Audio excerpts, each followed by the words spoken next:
Hello there. I decided to do something about my situation this morning. So I called I called up a person that owes me a whole bunch of money and asked them to pay that $100 to my brother. And they agreed to. And conversation is a little dicey. I mean, it was a little frightening at times to choose my words with great care, you know. But it went okay. And yeah, since that happened, um, I get in these broody type moods where I'm just sitting there and I dwell on it, and I'm like, I think about it. And I was trying to watch some TV show last night called Dark Web, and I'm like, I couldn't concentrate on it. And then like I tried to watch a football game, and I'm like, what? They scored a touchdown? When did that happen? You know, and I just can't. You know, it gets in my head, and I can't focus on it. So I understood that I had to do something about it. And like, I'm getting to the. I was so furious about it the last couple of days and resentful. It's like this person can't do this simple thing for me. I've done all these things for them, and thinking about how I was going to handle it and understanding that, they're not really all there and they grew up in the same house that I did. Then I'm thinking, you start to doubt yourself and you start thinking, like, well, how much of this is uh, benzo sensitivity? Am I overreacting? And you start thinking, like, what exactly did I hear? Because I do not mind people, like, saying, I don't want to help you. That's not the reason why I help other people. And I help other people because it makes me feel good. What bothers me is when people say they're going to do things and then they don't do them. So I was trying to run through my mind, like, did I just get the impression that he agreed to use the EBT card? And then, was that just my impression, or did I misunderstand him? You know, I don't think I misunderstood him. I actually went back and looked at the video where I was talking about it, and I remember him saying, "Well, that would be okay because that way I could spend like $100, and if I went over like to $108, it wouldn't matter. I wouldn't have to be exact. When I said like you could spend up to $200 when I only owe you $100, you know, but yeah, so that made me feel better. I just did that a little while ago. That made me feel better, and last night I made the poor decision of like uh, trying to drug it away. Like I knew that I had slept in the afternoon and that I was probably not going to be able to sleep, but I was like, I want to go to sleep so that I can wake up in the morning. Even though I slept in the afternoon, it's going to be hard to get to sleep at a proper hour. So I'll take drugs. So, I ended up taking like my normal amount of drugs, and then like at some point I took another Valium and another melatonin, and I was still up until like 6 o'clock in the morning, and then I woke up at I think 12:30. Um, Yesterday was funny though. It's because like I, this is another thing. It's like as far as like the self doubt, it's like maybe it's me. Like maybe I'm not understanding these people. Maybe we're not communicating well. Maybe I have to get a definitive statement off of somebody. Like, so you're telling me that you will use my card to cover the $100 that I owe you, and then they would say yes instead of them saying, just hearing them say like, well, that would be okay because then I could like go over. $100 and it would be like $108 and it wouldn't matter. I wouldn't have to worry about it. And I remember like saying, yeah, I used to do that when I go to the grocery store. I just like round everything up and tabulate it in my head. That's hard to do. In other words, like it'd be hard for him to take a card and hit $100 exactly. That's why. So maybe to me it sounded like he was going to do it, and then he like pulled the carpet out from underneath me and said, "No, I'm not going to do it." That's why I got so upset and angry.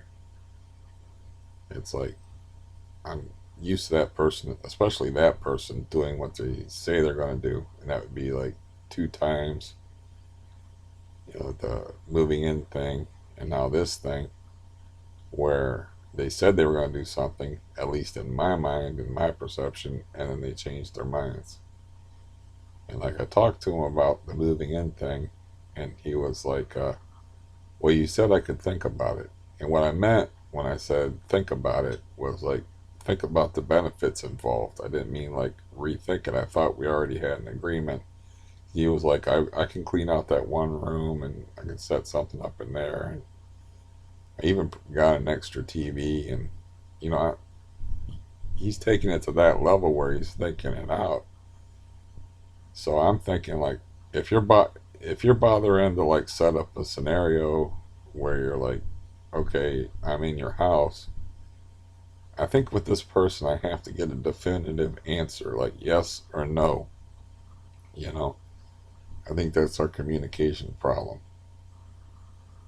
And I don't tape record our conversations, so I don't really know for sure. The lighting in here is really weird. I don't really know for sure, like, is it me? Is it him? Is it both of us? Whatever it is, we're not communicating well. It's really pissing me off and fucking up my head. Because, like I said, it doesn't make any sense for him not to want to help me and spend, you know, I offered to, like, go ahead, you can fill your refrigerator up, spend like $300 off of the card, you can call it a Christmas present if you want to. It's like, I can't spend all this money on food anyway. And he didn't like that idea. I think most people would probably like that idea, but he wouldn't like that idea. But he didn't go for that. But it really upset me. That's like you really don't want to help me out. It's like you don't want. Why don't you want to help me out? That's the thing that upset me. Is like, and then and I make plans around what people say too, which is a bad thing to do, especially money wise. Like, so okay, you told me that you were gonna like use the food card for the $100, right? So I shop on Walmart and I buy stuff that I need but could do without. Like I've been really needing a flashlight. I really need like a battery charger for rechargeable batteries. I really need to buy new rechargeable batteries. So I spend like $40, and like if I wasn't counting on that $100 being in the form of food credits and not money, I don't spend that money on Walmart.com. So I'm making plans around what this guy is saying, and I'm listening to my balance, and I'm like, well, shit, am I going to have to sell football cards this month? After all, to make sure that I have enough money in case something comes up. So, yeah, but I was starting to say yesterday was funny because I woke up in the morning, and it was the morning after the bad conversation I had with my brother. And I'm like, oh, I haven't done this for a while, so maybe this is what will help me mellow out. So I'm trying to jack off, and I hear knocking at the door, and I think it's from Walmart delivering cat food. It's not. It's from I'm in full flagrante delicto. I forget how to pronounce that or what that phrase is because I only read it in print. But it basically means being caught with your pants down. or like being caught in the middle of doing something that you don't want other people to necessarily know about. It could be like being caught in the act of like having a threesome. It could be mean being caught in the act of banging heroin. It just means being caught in the middle of something that you don't want to be caught in the middle of doing. So I'm in the middle of doing this, and like somebody's knocking on my door, and I'm just thinking, I'm like, why ain't they just dropping the package off like they always do? And then like I see the phone over there ringing, and I'm like, I recognize that number. I called that number this morning, as a matter of fact, and I was like, this person hadn't called me back. Uh, this new case manager lady, she hasn't called me back. Like I called her Monday, and then yesterday was Wednesday. I called her Wednesday morning, and she didn't call me back. She said she was going to be in Maslin on the 11th, and she said, I thought you knew like we had an appointment set up for 10:30, and I'm like, I wasn't aware of any appointment, and like I don't remember. She just said she was going to be in town on the 11th, so maybe in her head, I usually remember when somebody says they're going to come to my house, because and write it down. So it's like I think I would have remembered, So I think that one was on her. Anyways, the phone's ringing. I'm here doing whatever. And I pick up the phone, and she's like, I'm at your door. And I'm like, oh, I didn't know we had an appointment this morning.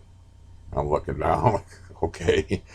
And I'm like, well, you're gonna have to give me a if you want me if you want me to come out there and answer the door. Uh, you're gonna have to give me a second to get dressed. And fuck, I screwed that up. That was actually phrased in a very funny way. Like she had an option whether I would be dressed or undressed, but I forget how I phrased it. But anyways, basically, give me a chance to put my pants on before I answer the door. So I get dressed, I'm sitting there watching filthy stuff uh, on the big screen. It's not going well anyway, so I wasn't interrupting, because my head was fucked up. So it wasn't, I was thinking about other things, so it wasn't going well anyway. But yeah, it's hard to switch gears from like I'm sitting there watching filthy stuff on 1 minute, and like 5 minutes later, I'm talking to a complete stranger sitting in my living room about like, so how's your life going? I didn't say like, well, 5 minutes ago I was like struggling to commit an act of onanism when you knocked on the door. If that gives you any clue, um, I'm just trying to keep my head together. So she was here and we talked for a long time. And then I guess she's going to make another house call like in 2 weeks. But that was a very strange way to start the day, to say the least. And then this is really bad because I talked to her and I always ask questions about, about people's lives. And I found out she's a farm girl from Sandy Valley, and her father was in the military, and that she was treated the same as a boy. It's like she was expected to work the same as a boy. It's like if she ever fell down, it was like, oh, honey. It wasn't like, oh, honey, are you hurt? It was like, get up and dust yourself off. Go slop them hogs. It's like that type of thing. So, I just, when she was leaving, and she was leaving like right around sometime afternoon, like right afternoon, not in the afternoon, um, because she was here a pretty long time. And I was like, "Can you look outside and see if there's a package from Walmart?" And it's got like, um, what's 24 and 32? Okay, we'll call it 50. I'm not doing any math. I already screwed up the other thing. So we'll call it 50 cans, about 50 cans of cat food in this box. So I know it's going to be heavy. I know it's going to be a pain in the ass to lift and stuff. And I'm like, well, this farm girl can help me out, and drag it in for me if it's on the porch or something. She's headed that way anyway, and she'd be happy to do it. It's easier for her than me. So she's like, no, there's no package out here. So I go back and I lay down and I look on the computer and I look in my email and it says, I mean, this is right after she left. It says, your package has been delivered. I'm like, what the fuck? This is exactly at 12:18 is with the delivery time. So like literally right after she left, they dropped off the package.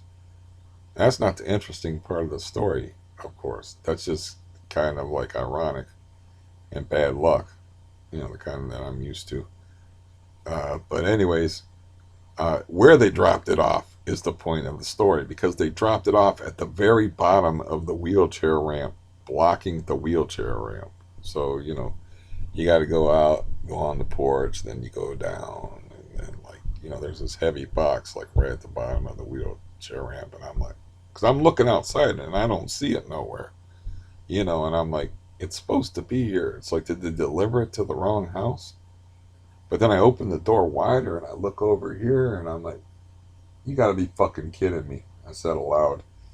And then I went back in and I got my cane and I went out there in shorts and socks and it had rained and there's like a big puddle on the wheelchair ramp. And I walked down the wheelchair ramp and I managed to step over the puddle.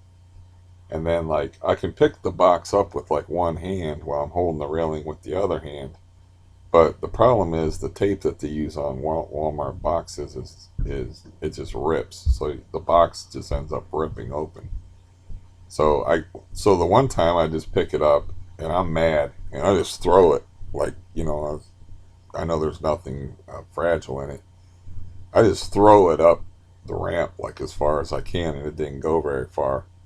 And then it's already starting to rip and then well, I can't do that no more because I went to lift it up and then ripped open the box so that it was open. So I got to push the thing, and I actually had to push it up the ramp and then push it through a puddle of water and then push it all the way into my house. I don't know if you could probably relate to how difficult that is to be there with a cane, when you're 6 foot tall, reaching down to the ground and pushing a box, and there's people on the porch. And I heard somebody say, "You need any help?" And I turned around and looked, and they were actually asking somebody else if they needed any help. After my initial toss of the box, I heard, "Do you need any help?" And I turned around and looked, and it was a lady asking a guy across the street if he needed any help. And I was like, "Damn!" Actually, I could have used some help because, yeah. So that was stupid. But it's good that I'm trying to handle this like an adult and not be because I was to the point man, fuck all these people. It's you know like I said, give my food card back. Here's this paper where you owe me this money. And to my brother, it's I was thinking about things I would say to my brother. It's we don't seem to communicate so well, so maybe we shouldn't communicate at all. So I'm really super angry over this situation because like I said, I don't get angry over people not help me because I expect my family not to help me, but I don't like being lied to. I don't like people saying they'll do something and then changing their mind. And of course, there's the comparison to where he's willing to crawl through shit and spiders for this other person because they've done so much for them, but he won't use a food card and walk through a grocery store for me. And then I flashed back to, like I said, the time that I went over there and gave him the $400. I even to make sure that he would take it. I even wrote "This is your birthday and Christmas present for the next 4 years," just to make sure he'd take it because I wasn't sure he would take it, but I knew that he was eating rice poor, we'll call it, you know, um, where things were really rough for him. And so I rode over there on a SARTA bus specifically to do that. And then like so I don't think it's I don't do that kind of stuff in order to get paid back, but I can't help but remember doing that kind of stuff. The thing that bothers me is when people say they're going to do something and then they don't do it. And it especially bothers me when I spend the money that I'm expecting to have and they're like, no, that's my money. I don't want it in the form of food, even though I have to spend money on food anyway. And I have to eat or I'll starve to death. I want it in cash. So I was thinking like, I was even like thinking fucked up shit like, maybe I should like, instead of sending it to them all in one envelope, you know, so I could send them like in a series of like $25 per envelope and then like write one word on the envelope. You, they're like I in one envelope and then used to in another envelope, trust in another envelope. What you would say, you know, or like I think I had it different in my head last night while I was brooding. It was more like your words used to mean something, you know. I do have an anger problem. I admit to that. I freaked the lady out that came, knocked on my door while I had my pants down watching filth on the computer. I did freak her out a little bit because I was explaining to her the whole like, um, I was like, you gotta understand, my family's crazy. It's like my head's all. She's wanting me to make life decisions and shit. My head's all like fucked up from this thing last night. Like you're gonna have to give me a couple of days to get this stuff sorted out in my head, and then I'll call you and we'll talk and whatever.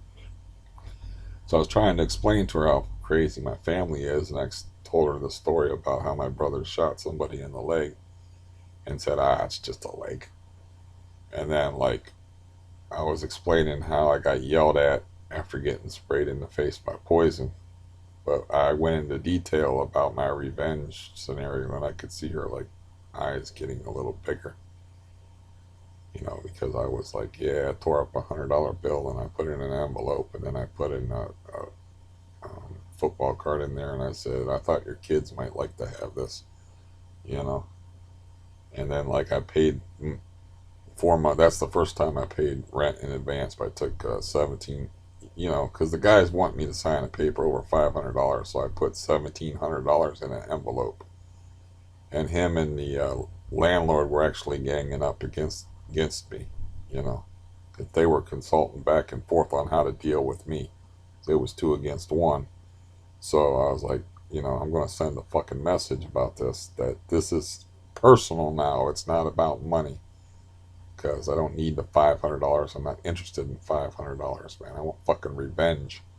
So I put $1,700 in an envelope. I gave it to Roy to give to the landlord, and inside the envelope with the $1,700, I had a separate envelope that had the torn up $100 bill and the message to the guy's name was Cass, the exterminator guy from Bedbugs and Beyond, which I love that. I'll never forget. It's like, that's brilliant. He calls his exterminating company Bedbugs and Beyond, or at least, the one that he works for is called that. It's like, I love that. But anyways, I had a separate envelope in there, and it just said for Cass on it, and I sealed it. I don't know if my scumbag landlord like opened it, took out the $100 bill, and was like, maybe I could take this together and get another $100. But I only tore it up. I tore it up. I'll post that video of me tearing it up, uh, or a link to it, maybe. But I only tore. I didn't tear it up enough, according to my cop friend. He's like, "Oh, that can be taped together. You just gave the guy $100." I'm like, same difference. It makes my point either way. It makes my point like I don't care about money. It actually makes my point better, because like here's $100, because I'm gonna get a whole shitload more out of you than $100. So, anyways, I was outlining my deviousness to this person that I had just met, and they were getting a little bit like uncomfortable. So I'm like, I'm not telling you that story. This is what I said exactly. I said, I'm not telling you that story to show you how evil and devious I can be if I put my mind to it. I'm telling you that story to explain the whole thing about being sprayed in the face with poison and how I was asked to sign a paper, and uh, a loved one actually yelled at me for being unreasonable after I got sprayed in the face with poison. They took the side of the person that sprayed me in the face with poison. But anyways, so that was my day yesterday. Uh, Trying to jack off unsuccessfully, being interrupted, having to put clothes on and switch from porno mind to everyday mind, and talk to a complete stranger uh, that I never met before, and literally in a 5 minute swing or less, because she's like waiting out in the hall, and I'm like putting on clothes and uh, you know hurriedly, as hurriedly as I can hurry. Like, yeah, I gotta have a chair for her, and like dragging a chair over there, saying I'll be there in a minute, and then grabbing a flannel shirt out of the hallway and letting it hang open so I like at least have shorts and a shirt on.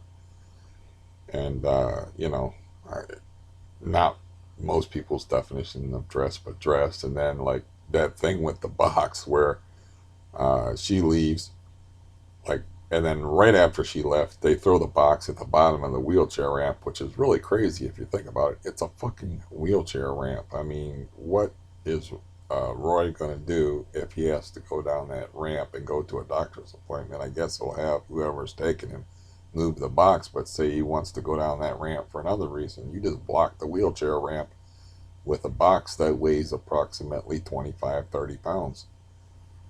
You know, what the hell's wrong with you? that's, that's like, it was so far over that way that when I opened the door and looked, I didn't see it at first. And I'm like, it's got to be out here. And I had to open the door wider and turn around and look. It's like, and then I took a nap in the afternoon, like a long one. My nerves were kind of like cooked, and I was still upset from the night before. Um, and I think I took two gabapentin and my first volume of the day. Then my heart was acting weird, and I think I took a blood pressure pill on top of it. And I was like, I'm going to go to sleep. There's no getting around it. And I'm like, whatever. I went to sleep for a few hours, so that's why I was up all night last night.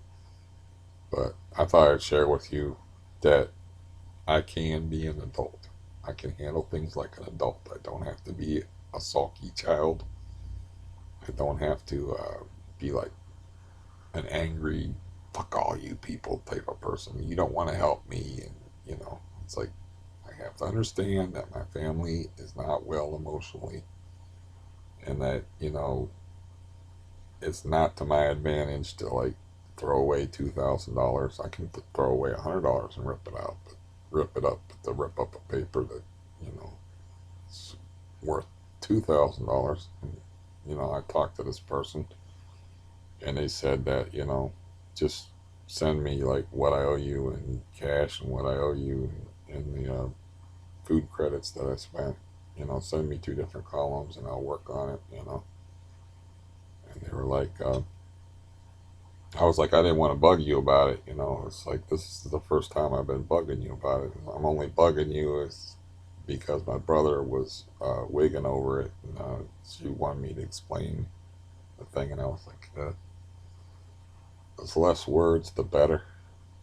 There's less chance of me stepping on landmines that shouldn't really be landmines, but talking to certain people is difficult to get out alive. Okay, I don't even know what that was. I think a UFO just landed upstairs. I don't know what that noise was in the background. But yeah, so that was a good thing that I did.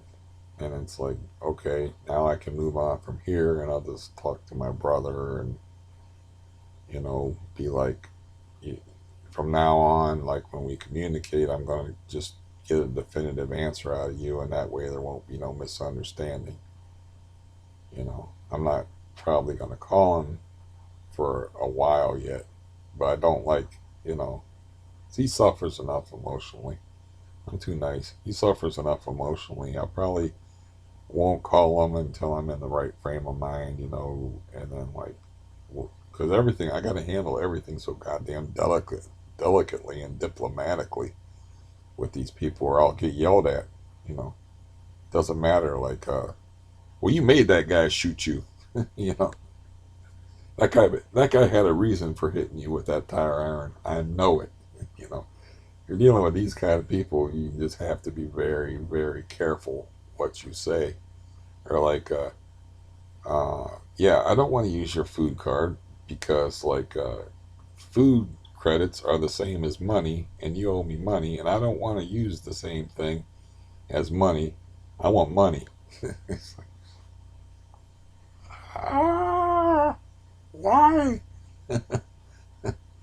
So I have to be like very careful, but like when I talk to them, that's my plan of action. Is like we seem to be having trouble communicating lately. I'll make it a we thing, not a you thing, and be like, from now on, when it's see what I got mad, I'll be like, I'll explain that I was furious. I will, I almost got in trouble talking to this person because they were like, well, I just, because I said it's not healthy for you to suppress your anger when you're angry at somebody, and I'm like, well, she's like, well, that's what I do, and I'm like, okay, this is probably not going to go well. And then she talked some, and I was like, well, that's just what I was told, like by therapists and stuff. So I'm putting it off on somebody else, not me. It's like yell at them, not me. Yell at the experts. And she's like, yeah, but if I'm not angry anymore and I just quashed it, it's like it's not there. There's no anger to be dealt with. Like, okay, you're sounding kind of angry talking about not being angry. So like, okay, all right, okay, all right. Okay, we're going to try to steer this away into safer waters now. It's like this is the kind of stuff that I have to deal with. It's like it's like a literal minefield, a literal minefield where you have to like if you say the wrong thing and it can be anything and you don't know what it is. That's why minefield's a good analogy because you don't know where the mines are. Usually when you talk to people, like if you accuse them of something, if you use too many you statements, you, you're stepping on a mine. You know, there's a mine there. There's already a mine there. If I don't, this is a very useful thing to know. Anybody that might be listening to this, but whenever you have conflict, avoid the word you. That's just say I, because you will have crazy people that will say, well, you don't feel that way, but if you're like, I feel, I think, and use your I statements. If you've ever been in therapy, you've probably heard this shit before. But if you stay away from and you just talk about yourself and what you think and what you feel, really, the other person can't dispute that unless they're crazy.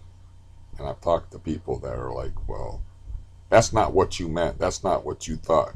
And I'm like, my dad did that once to me. He's like, was telling me what I think and what I feel. There are people that will do that, you know, but it's a safer way to go about things if you're dealing with people that are at least in the realm of sanity. They're at least a stone's throw from rationality. That's what you want to do is you want to, in a potential conflict situation, or if they're just a generally volatile person, you want to avoid the word you at all costs.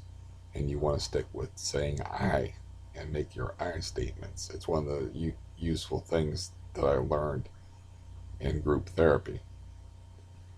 Uh,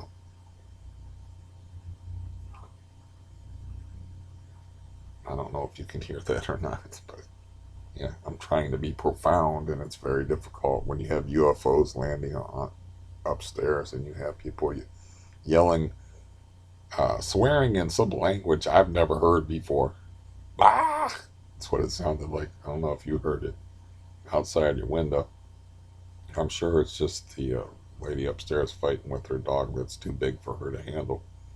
Because what you want to do when you have like a problem walking or fibromyalgia or something like that is to get a really large, powerful dog that can kill people and that, you really can't stop. And if it really wants to get away from you, you really are not going to be able to hold on to that leash. Um, yeah.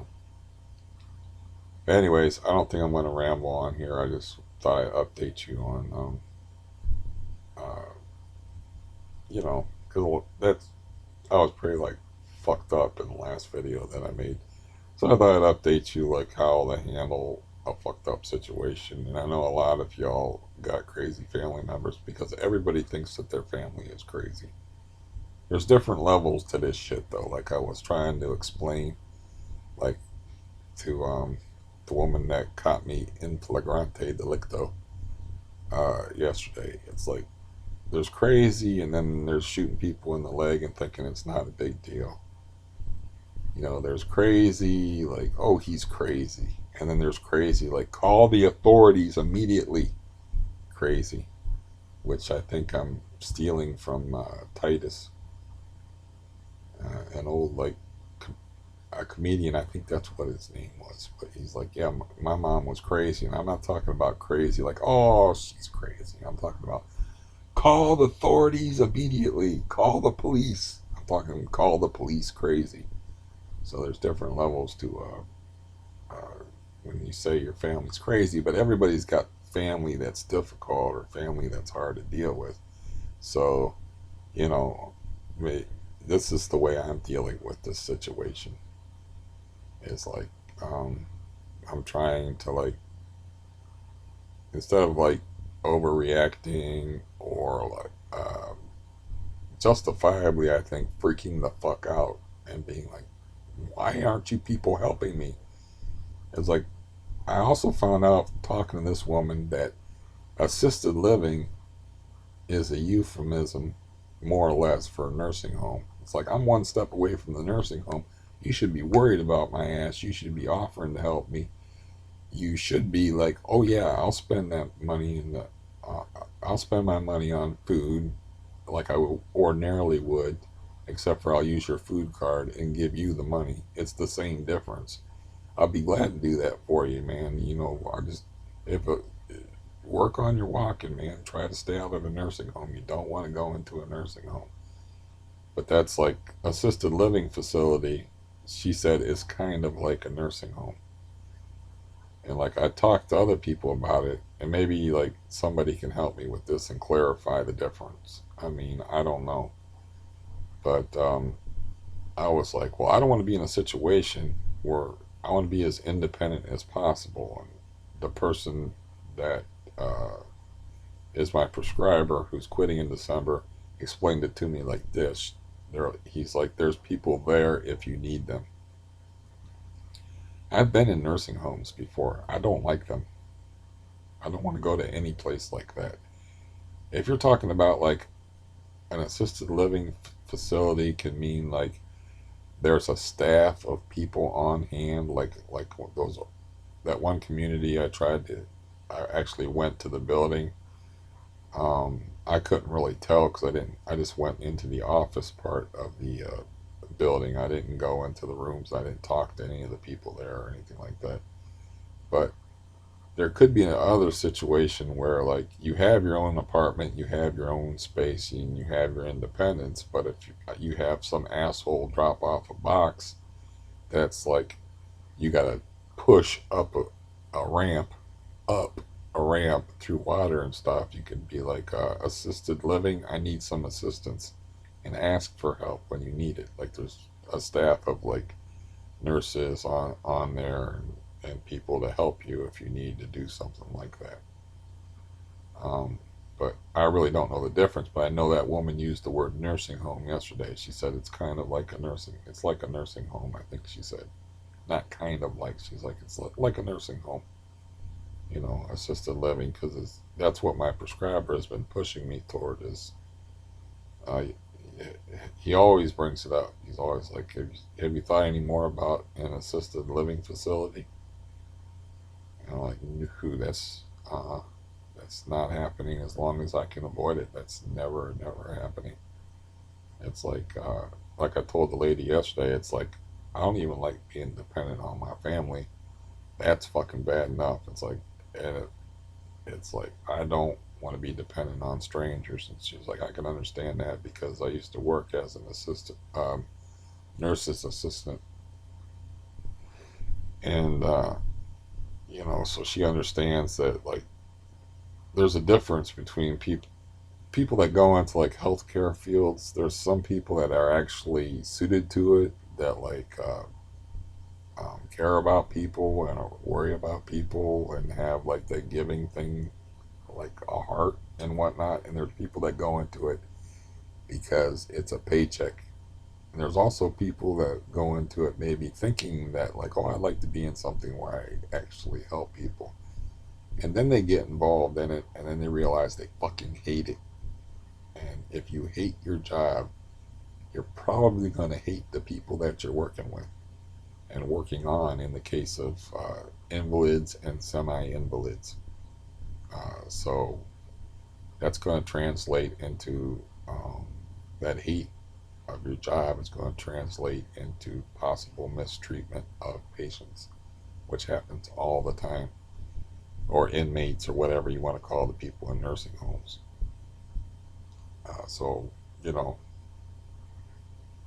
I told her yesterday about the Bender Woods thing, and she wrote it down and stuff. And she seems like she might be better at her job than the Brent guy. Or like, what the Brent guy was like working on getting some sort of degree from Bowling Green, so he had like a lot of stuff going on at the same time. So I think that was his deal. I don't think it was that he was actually I don't give a fuck type of person. It was like he had so much going on, it was too much. You know, he was focusing on studying stuff. He was focusing on going to these classes, postgraduate classes at Bowling Green, and he was trying to do his day job, and he had all this shit going on. So that's why we never got much done, and that's why a couple of times, one time he called me up like 15 minutes before an appointment and said like, "I'm sorry, but our appointment's actually not for today." And I'm like, waiting. It's literally like 15 minutes before the appointment's supposed to start. He said, "I told you the wrong day. It's supposed to be for this day." And I'm like, okay, whatever. So yeah, he did that at least once, where he was like, "Yeah, I'm sorry about that. I got that wrong." So his attention was focused in too many areas. It seems like this is probably the only thing that this person does. So she might prove to be actually helpful, though it's hard to judge from just the one interview. Um, yeah. So, anyways, I think I'm done. Like I said, I just want to, yeah, I didn't even bother putting up a backdrop or anything like that because I just got off the phone, and I was like, yeah, think I can weather this storm. I can deal with this. Because all that anger and hatefulness, it kind of just leaves me there like paralyzed and brooding. Like last night, I was like, well, I'll shave and then, you know, clipper my head, and I'm going to do this and I'm going to do that. But I was actually going to start working in my bathroom because today is supposed to be my aid day, but it's going to be tomorrow. And again, the big woman's called off again. I haven't seen her for weeks now. So they're going to send out the cartoon character woman.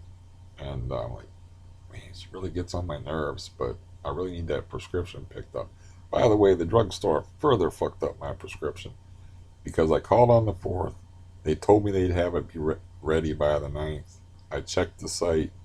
It wasn't ready by the 9th. I called them up and I'm like, you know, I think I said that at the last video. That's one of the calls that I had to make. But I called them up and I was like, yeah, like according to the computer here, it's like this prescription hasn't been filled, and it was supposed to be filled on the 9th, and I'm calling on the 11th, and they're like, well, we'll check into that, and get back to you. I'm like, my head's all messed up, so I'm like, you mean you're gonna call me back? And she's like, no, call or text. We'll get back to you one way or another and let you know what's up. No text, no call. So maybe that's a call I should make before they close today, because I want to know today, because I'll cancel my aid worker for tomorrow. And if the script's not there, I don't know, man. I don't know what I'll do about that. But overall point being, the 7th, the 8th, the 9th, the 10th, the 11th, the 12th, the 13th. That's a week. That would means, because of that drugstore, my prescription's a week late. That would be a week in cold turkey if I was a newbie. They fucked it up twice. They sent me a text, which I showed you, where it said, like, this is not going to be available until the 4th. I try to get it refilled on the 4th, and they tell me it's not going to be ready until the 9th. They don't fill it on the 9th, and I call them on the 11th. And now the computer is telling me that it's ready to go on the 11th. It says filled, 11, 11, 20. So the computer is telling me that it's filled, but I don't know what to believe at this point. And I really don't want to deal with that woman tomorrow, because she irritates me. And yeah, and plus I don't even know how I'm going to sleep tonight, because I was up till sunrise last night. Um, yeah, so what time is it getting to be? I hate life, man. 4:04. I think the pharmacy's already closed. It's already 4:04. That's what happens when you wake up at almost 1 o'clock in the afternoon, and then you get on the computer and talk to people. Uh, I think the pharmacy might already be closed. If I want to be a dick, I can call tomorrow and then, like, cancel tomorrow and just tell them that I'm feeling sick if they don't have it filled tomorrow. Uh, or maybe they have an automated system on there where I can find out if my prescription was refilled, but I don't know if I need a number off of it, or what you know, I have options. Why am I thinking, it's no fun watching somebody think on the computer. This isn't about thinking, it's about talking, right? It's about forming words. I'm wheezing. And yeah, I'm just trying to figure this shit out. I'm just trying to navigate this, and, like, I don't need, like, roadblocks like what my brother threw at me, and then, like, having those scary phone calls like I had right before I got on here, where it's like, this can turn ugly at any moment. And then it's weird when you don't know where the minds are, because usually when you talk to people and they're saying, like I said, if they're a stone's throw with insanity, you usually know the things that piss people off. But if you talk to other people, you can say the wrong thing, and to you, it's not a fucking wrong thing. An example is when I talked to the physician's assistant, and I asked him, you know what that does, right? When I was speaking about, or no, I said, you know what that medication is for, right? When I was speaking about, like, flecainide or whatever, however you pronounce this one medication. To me, that's an innocuous question. To me, that's, like, not an insulting question. But to him, it was an insult. So to me, that's not a mine. That's not something that I would avoid. I'm like, you know what that does, right? Or you know what that is, right? Or whatever it is I said. It's such an innocuous thing that I don't even remember exactly what I said.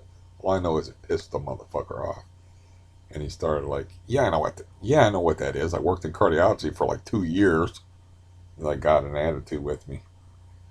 And I don't think that had anything to do with him hurting my knee, because I, like, mollified him after that. I was like, well, I know that you know more about these things than I do, and that's your job, so I was hoping to get some information. So I'm like kissing his ass a little bit and then like steering him away from the anger into like using his brain. I'm like, yeah, you know more about that than this. And I was like, how long did you work in cardiology? And I got him talking about himself. Dale Carnegie will tell you that uh, there is no sound sweeter to the human ear than one's own name. So I was like, Jeff, so how long did you work in cardiology? And people's favorite subject is themselves. So, I'm not completely stupid when it comes to dealing with people, even though I'm a hermit now. I didn't always used to be. I'm kind of used to dealing with people that are like, woohoo, that are like out there. But anyways, that was a mind. That's an example of a mind that shouldn't be a mind. You should feel safe, like stepping there and just asking them, like if they're familiar with a medication. You know what that is, right? You know, so like, because it was a new thing to me, and I just wanted to ask him some more questions about it, and he took that as a fucking jab or an insult. Like, to me, that was like, I wasn't expecting my leg to get blown off over that one, and it actually later on he did hurt my leg. Yeah, I didn't expect that to be a big deal. And that's like how it is talking to a lot of people in my family. It's like, okay, can I say this? Uh-oh, this is leading into unsafe waters here. You know, where is this going to go? Like, I had a couple of family members that I would just like use a big word and then like, follow it up by, I didn't say, you know what that means, don't you? I would be like, say, um, I felt a bit, I don't know. Okay, I'll use juxtaposed. If you juxtapose that against this, and I mean, if you compared it side by side, and they'd be like, I know what juxtaposed means, like I'm insulting them or something like that. And I'm like, no, that's just kind of the way I talk. It's like, you know, it's not. It's like I'm happy that you know the word. I'm not calling you stupid by trying to be more clear. A lot of times I use big words where they're not necessary to be used. So I'll follow up the big word with an explanation of the big word. Because really, as far as communication, the goal is not to impress the other guy. The goal is to make the other guy understand you. That's why a slap in the face is really eloquent, is because there's no misunderstanding a slap in the face. There's no like, I am vehemently opposed to your rather objectionable point of view. You know, somebody would be like, what? A slap in the face is a much more effective form of communication. Anyways, so that's just because I read too much when I was young. I was a writer for a time. I'll have a habit of using out of the way words, and then like I think I'm being polite or whatever when I explain the word, like not really explain the word, but just like say side by side after I use the word juxtaposed. That's all it means is like you juxtapose things, you put them side by side. It's like there's also like a comparison connotation to it. Um, that's why you would do that. And it's like I'm not trying to insult anybody. I'm trying to communicate as clearly as I can. And like a lot of people in my family would get like, specifically my sister that doesn't talk to me anymore, and my younger brother, they would get insulted. Like, oh, how do I know that you understand this word or what books you've read? Like, next time before we have a talk, why don't you Rolodex me a complete list of your vocabulary so I don't insult you anymore? Okay, they know this word, they know this word. I can use this word, they know this word. Okay, oh, they know juxtaposed. They know what I mean when I say that. I don't have to explain it. It's ridiculous.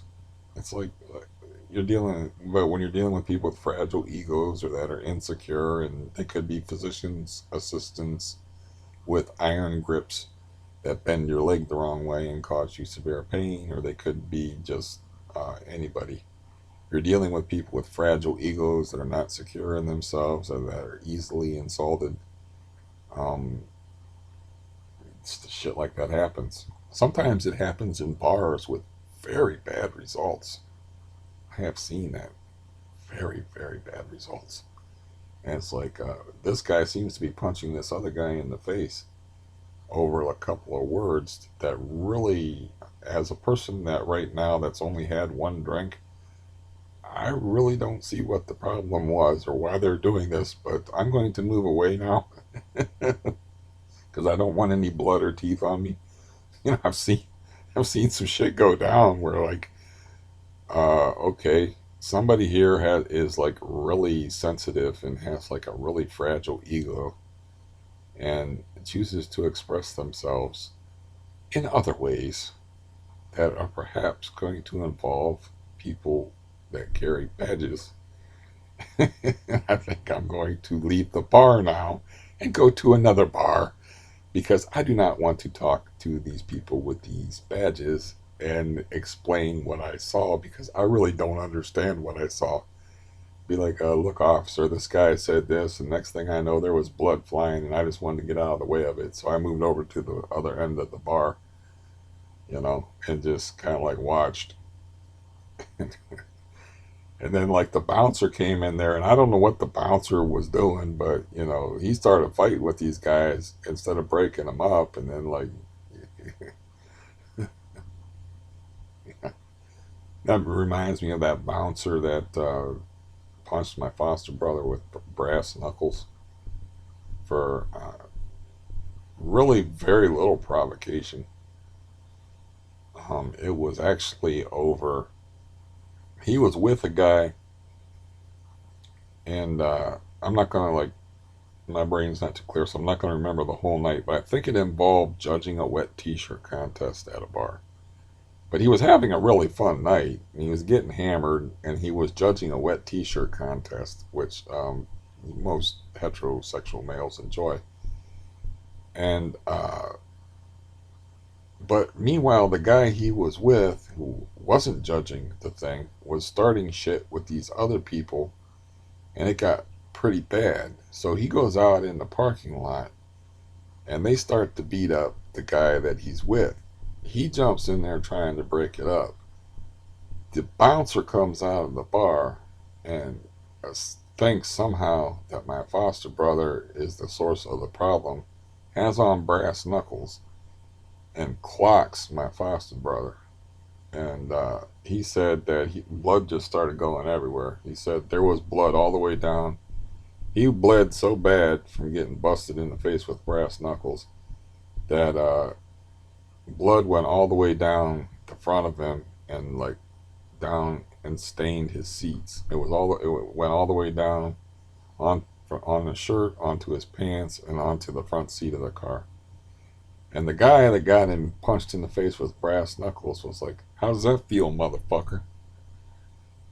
And he was still mad over my foster brother giving him an ass whipping like 6 months before, which he thoroughly deserved. But I was like, you know what? If that was me and I was driving home with blood flying, pouring out of my face, and somebody was like, "How does that feel, motherfucker? How do you like that?" I'm stopping the car and I'm dropping him off. And I'm like, how's it going to feel walking? And he said, "Oh, I couldn't do that because we were out in the middle of nowhere." And I was like, that wouldn't have stopped me. I would have left him off in the middle of nowhere. I'm like, man, you're gonna play a game of survival now. You're on the show Survivor, man. Or man, what's that? Naked and afraid, except for you ain't naked. But you sure as fuck is gonna be afraid because you're out here in the middle of nowhere. Because Ohio has like large stretches of like rural areas. We have these little towns like you blink and you miss them type of towns.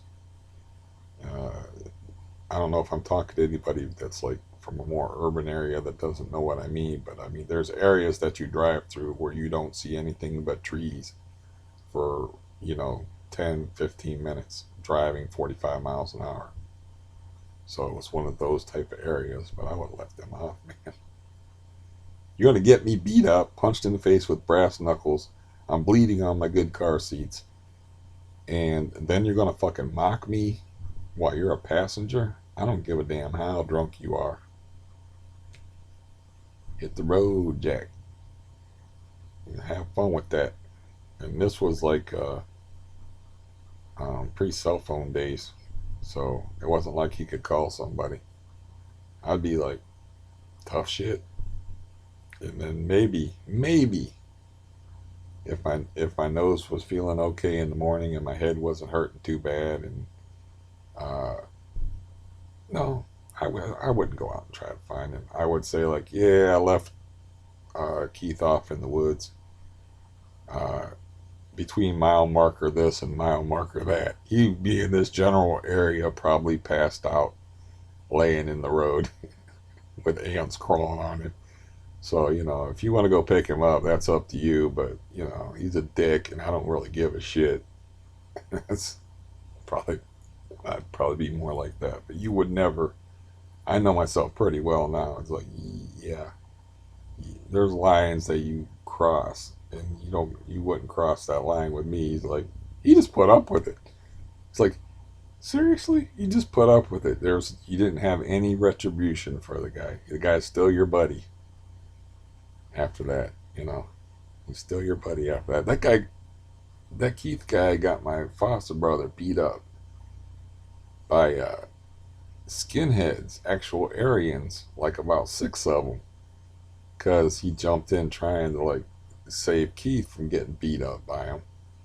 And it was at a cookout. It was at like a family cookout. Well, that's that side of the family. That's the uh, what do you call it? The murderer, rapist, pedophile side of the family cookout. So there was a bunch of skinheads there, but they weren't really invited. They just kind of crashed the party, and they used to call it their annual hog roast because they would roast the whole pig and have the gigantic bonfires. And it was in Leesville, Ohio, out in the woods in the middle of nowhere. Anyways, so he's like fighting like 5, 6 guys, and they're like think they're karate experts or whatever. And like I said, my foster brother is no pussy, so he's like blocking their kicks and like laughing at them, and blocking their punches because they're like inept skinheads like that think they're tough or whatever. But the problem is he slipped and fell. And you don't want to lose your feet in a fight. So the next thing he knows, he's in the fetal position, and one guy is coaching the other guy to kick him in the balls, aim for his balls. And he's just getting ringed. He's just getting kicked and shit. And he's just like, it's about like what you do in a bear attack. You try to cover your head and curl up and cover up your vital organs and stuff. So he got kicked a lot. But he said, I was doing okay before then. I was kind of like laughing at him because they were really bad at fighting. But he said, but then I slipped and fell and everything changed. I'm like, yeah, that's usually how it goes in a fight, especially when it's, you know, 5 against 1. I think he said it was 5 against 1. But he was like, he's like, they were laughable. He's like, they were like throwing shit at me and it was so slow. Just like pushing their fists and their stupid ass karate kicks out of the way. And and yeah, that guy got him beat up at least twice that I can think of. And also, I'm not sure exactly how this fight started, but I recounted that fight before, where it was at um, this place in Canton. I visited there quite a few times, but I wasn't at this particular party. But the people that saw it uh, said that this guy uh, Keith got into it with my foster brother, the guy that seems to be an expert at getting people beat up, and he's like jumps on his back, and my foster brother grabs him off his back and like throws him on the ground. He gets up and he starts like, uh, you know, doing his best, swinging at him and stuff, and My foster brother like grabbed one of his arms and like threw him down on the ground and like knelt on top of him and reared his fist back like that and was gonna punch him in the face. And like the guy said, and hocked up a loogie and was gonna spit in his face. And he said, "You better swallow that motherfucker, man, or I'm just gonna fucking blast you." And he's like, and then like there was a crowd of people there watching it, and my foster brother still had that punch. You know, he still had that locked and ready to go, and didn't get to deliver it. You know, and he had all that rage in him and shit. And there was somebody laughing, and he said he didn't never saw the guy before and didn't know who he was. And he walked up to him and said, "You think that's funny, do you? Huh? You think that's funny? Is this funny?" And he said he hit the guy so hard that he knocked him out with one punch, and just the guy was just, and then his girlfriend got super turned on by that, and they went back in the house and fucked like bunnies. So that's that's his story. I'm allowed to tell his story now because fuck him. But yeah, I believe I told that story before, but that cracked me up that like there was a guy there that he didn't even know that was laughing, and he just walked up to him and said, "Oh, you think that's funny, do you? Do you think this is funny?" Bam! And just like knocked him out with one punch and just left him in a heap. And it was, you know, such a caveman machismo thing to do that his girlfriend, you know, got all wet or whatever and drug him. Like, in his words, she like grabbed me by the arm and said, "Oh my God, that was so hot," and drug him in the house. And then they, like I said, they fucked like rabbits. And yeah, so it's like that guy is always getting in fights, and he got in a fight with like this big. Now this time it was honorable.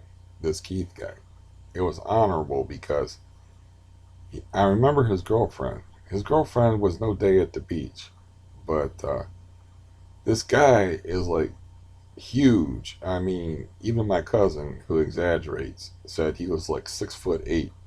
The guy in question is like 5'9", 5'10". This guy's like 6'8". So even allowing and adjusting for exaggeration, this guy's at least 6'4". So he's out there throwing snowballs, and it's outside of a bar, and he clocks Keith's girlfriend right in the face with a snowball, like a slushy snowball. I mean, like the kind that could do damage, and knocks her down. So Keith goes up to the guy and immediately attacks him and starts fighting with him. But the guy got a hold of his throat like this and was like pressing him down on the ground because he's like outweighs him by God knows how much. I wasn't there.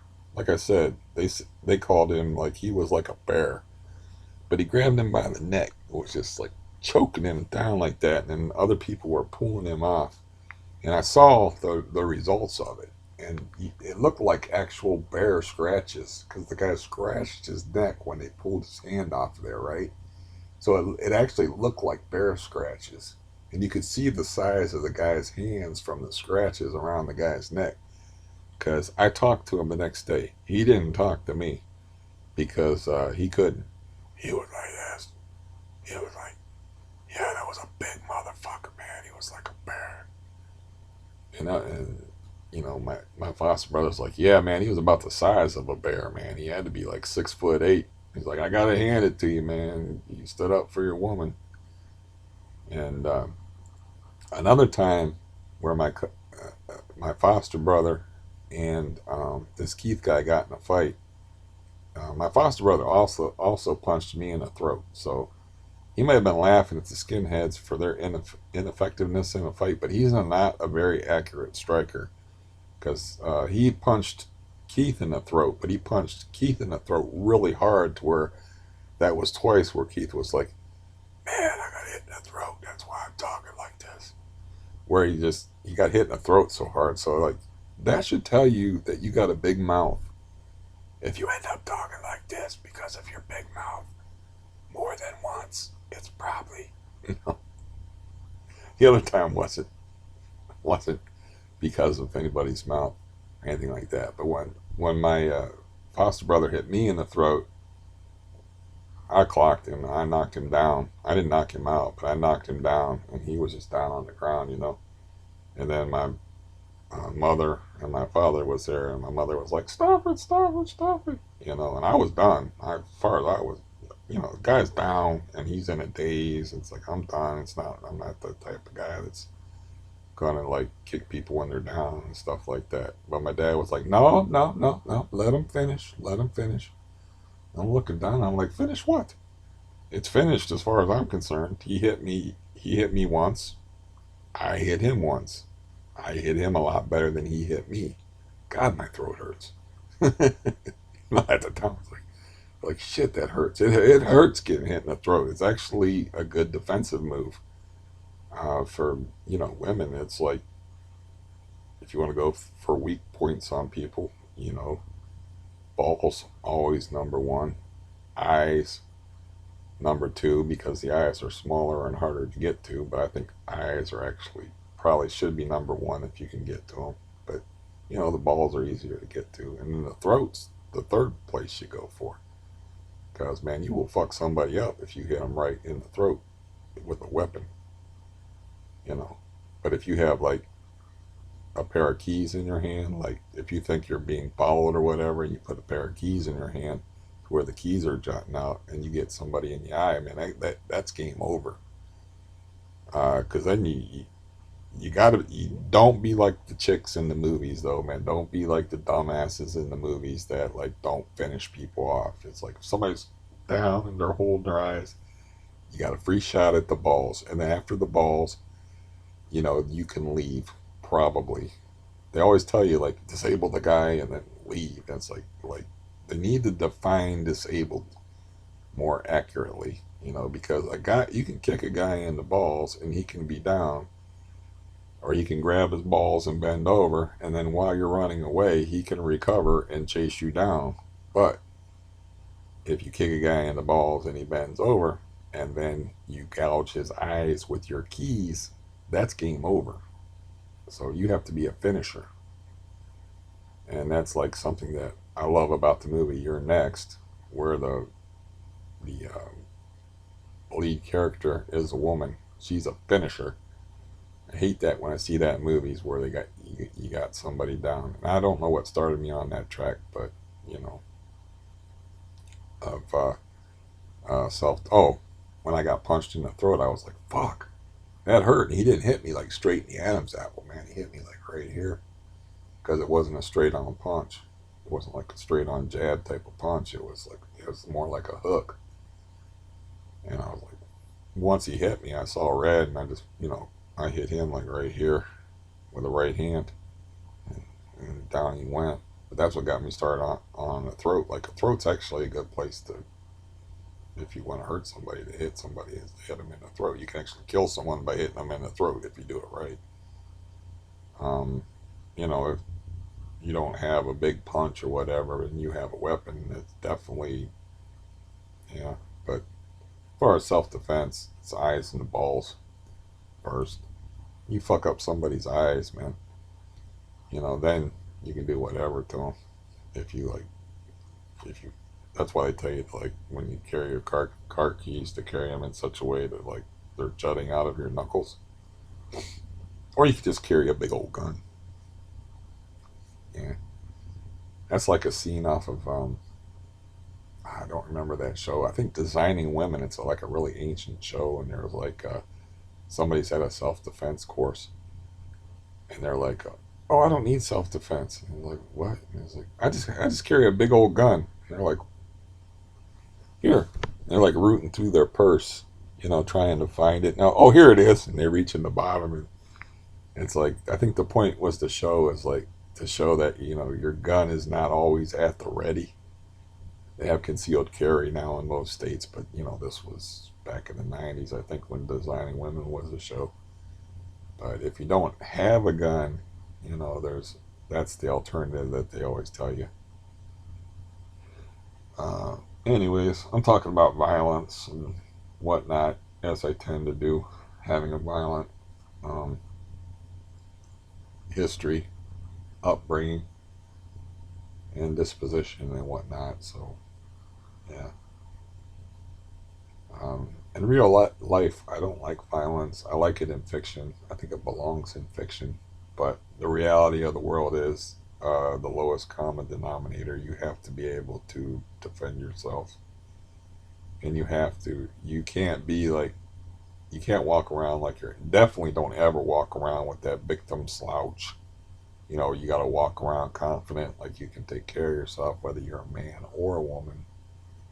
And you got to be aware of your surroundings. And you really have to know how to hurt somebody. Like, I knew how to get that guy an armbar on the porch when I had to. And that wasn't even over a situation. That was over a situation where the guy was laying his hands on me. I was like, keep your fucking hands off me. But except for I didn't say it in words. I said it by getting him in an armbar and twisting his arm uh, like this. And like, there's ways to escape that, but they take time. An armbar is a very effective thing if you can pull it off. Um, there's counter moves and stuff like that, but you have to know like a few basic things. I think everybody should know like a few basic things because that's just, there's just too many animals out there and too few human beings. You have to know how to hurt people and you have to know how to use violence if it comes down to it. And you can't be a shrinking violet about it. And you can't be like, well, my instructor told me to kick him in the balls and run. It's like, oh, that's fine if, like, the door's right there. Or, like, you're sure that you can get in your car in time, but, kick him in the balls, and when he bends over, kick him in his fucking face. Go for the nose or the eyes. You know, I don't know why they tell women that, like, just get away, just run. It's like, you ever occur to you that, the guy that just got kicked in the balls can run faster than you? Or like maybe you didn't kick him in the balls that hard, or maybe you actually missed and kicked him in his thigh, and that's why he was bending over. Is like because it hurt his thigh, and like he's gonna run you down immediately. No, man, you gotta be drastic. If you're in a self defense situation, you have to be drastic, man. It has to be a no prisoners type of thing. I mean, I'm not recommend advocating what the person did, like in France, where they were stun gunning people for just bumping into them and then putting the boots to them. I'm not advocating that level of thing, but you know, where that person actually just could have been bumping into you because you're in a crowd. But I mean, if you're like in a situation where you know the person is up to no good and means to harm you, uh, yeah, you got to take that no prisoners attitude. Then if you have a stun gun and you stun them, then you stun them and put the boots to them and teach the motherfucker a lesson not to do this and nobody else. Like, hey, guess what?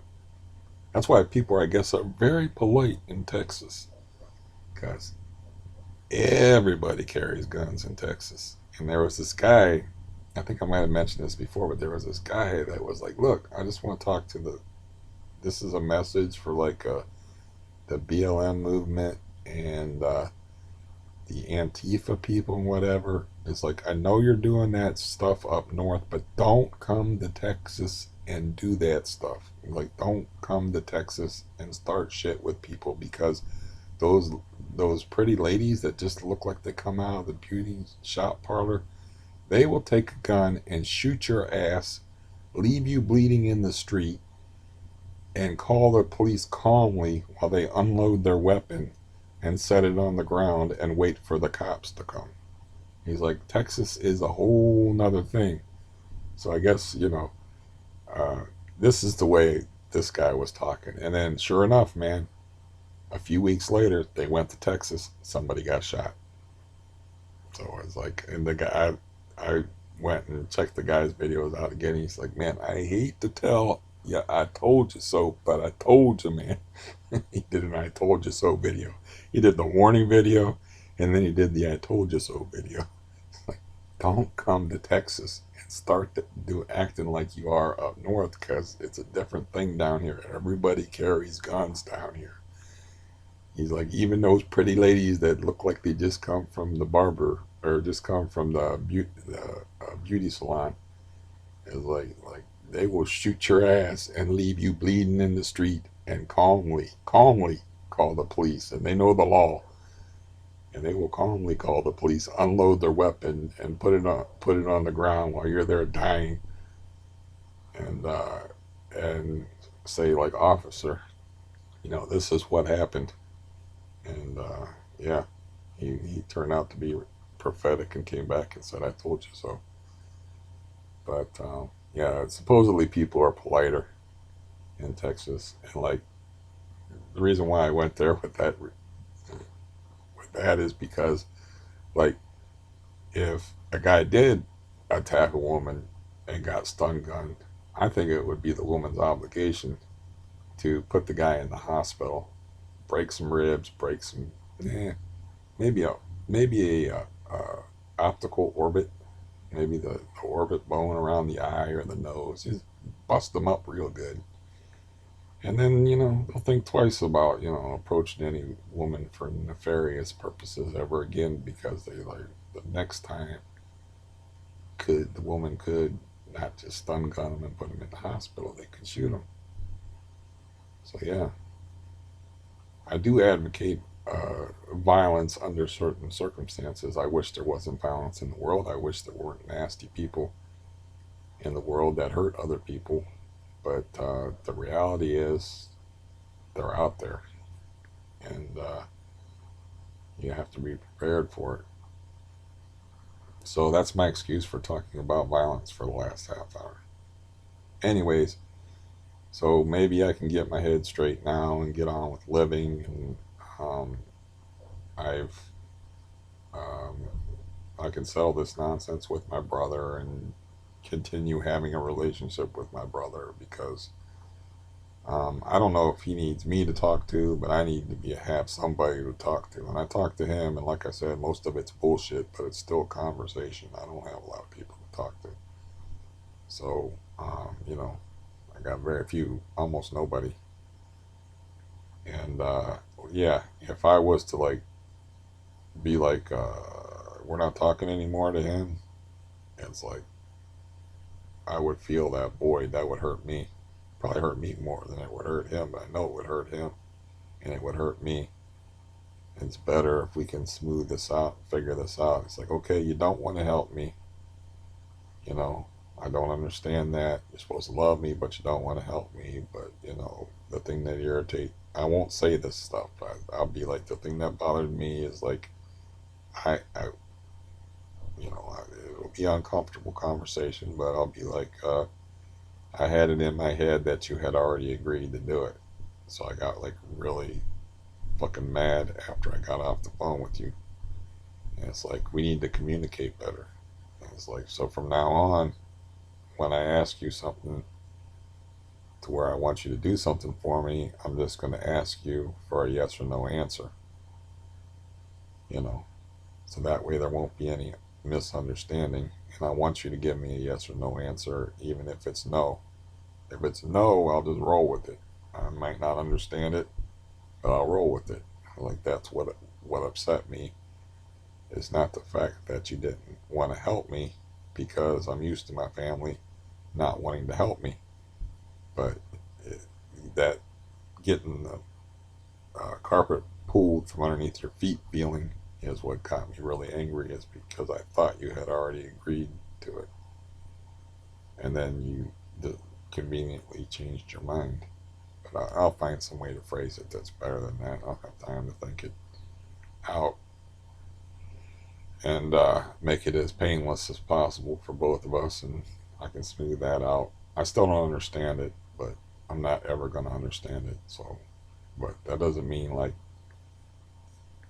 I said, that we can't work it out. And also, this I'll tell them like this other person said that they were going to pay you the $100, which takes some of the pressure out for me because I checked my bank account last night. And I'm like, yeah, it's a little thinner than I thought it would be, but you need to buy shit. It's like these cats are a huge expense.